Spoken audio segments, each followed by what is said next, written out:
તો ગુજરાતના મંત્રીમંડળના વિસ્તરણ પર સૌથી મોટા સમાચાર સામે આવ્યા છે। મંત્રીમંડળના વિસ્તરણ માટે ધનતેરસનો દિવસ લગભગ નિશ્ચિત કરવામાં આવ્યો છે। ગુજરાતના રાજ્યપાલ આચાર્ય દેવવ્રત 17મી સુધી ગુજરાતની બહાર છે। તો આચાર્ય દેવવ્રત ગુજરાતની બહાર છે ત્યારે કુરુક્ષેત્રના પ્રવાસે પોતાના વતનમાં 16 તારીખ સુધી કુરુક્ષેત્રમાં રાજ્યપાલ રહેશે।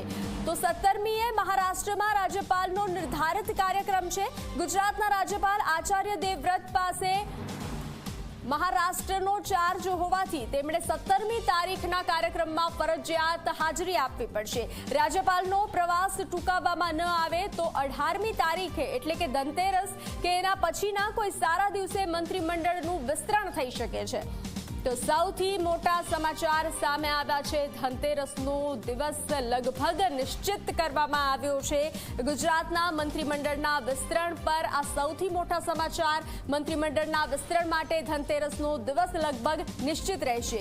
ગુજરાતના રાજ્યપાલ આચાર્ય દેવવ્રત 17મી સુધી ગુજરાતની બહાર છે।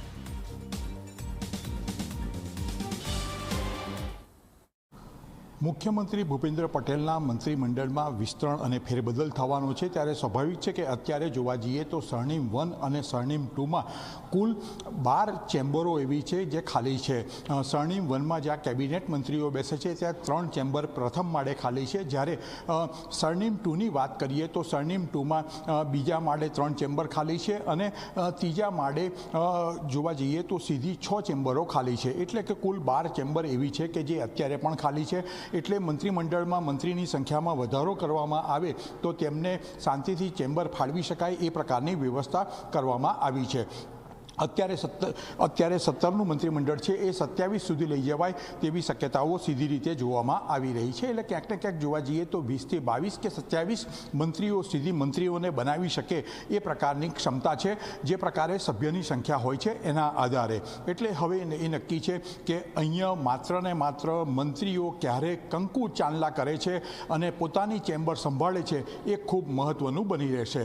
રાજ્ય કક્ષાના મંત્રીઓ સ્વર્ણિમ 2માં બેસશે, જ્યારે કેબિનેટ કક્ષાના જે મંત્રીઓ છે એ સ્વર્ણિમ 1માં બેસશે। કેમેરામેન રમેશ ટુડિયા સાથે હિતલ પારેખ, જી મીડિયા, ગાંધીનગર।